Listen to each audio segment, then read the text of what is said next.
We needed a structure to be set up, and that became the Victorian Community Foundation.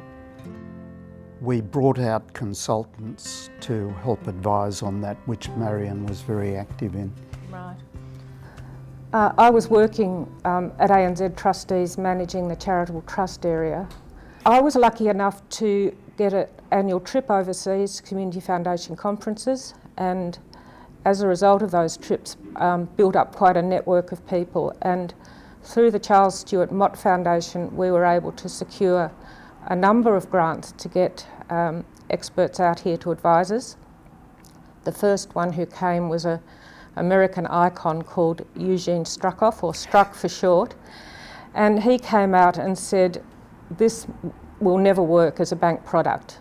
If you want to set up a real community foundation that's part of the community and embedded in the community, you have to take it out of the trustee company.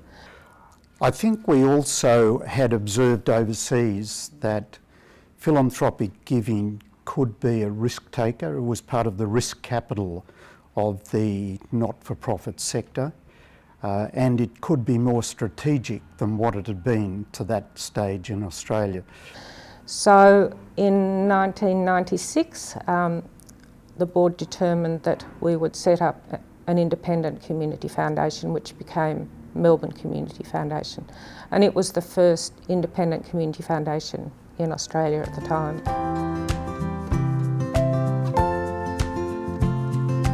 I think by that stage Hayden and I had established a very good working relationship, and we both had similar views about the fact that we wanted to make philanthropy more accessible to others, especially people who may not have enormous amounts of money to be able to put into a foundation or set up an independent foundation.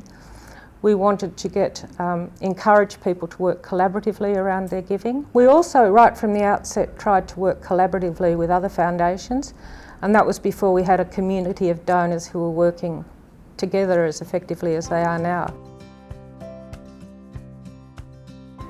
It's taken just enormous perseverance and persistence to make it work, and an endless belief. I certainly want to say that I couldn't have done it on my own.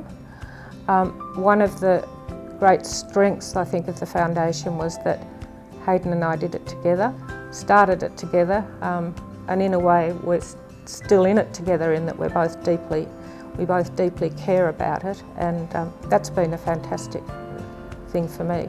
Whilst Marion and I have been there for the whole journey, there have been many other people that have been on that journey with us, and we've formed some very good friendships and enormous respect for people, and interestingly diverse. Those relationships are pretty special, and I value them greatly, and unfortunately there's too many to thank.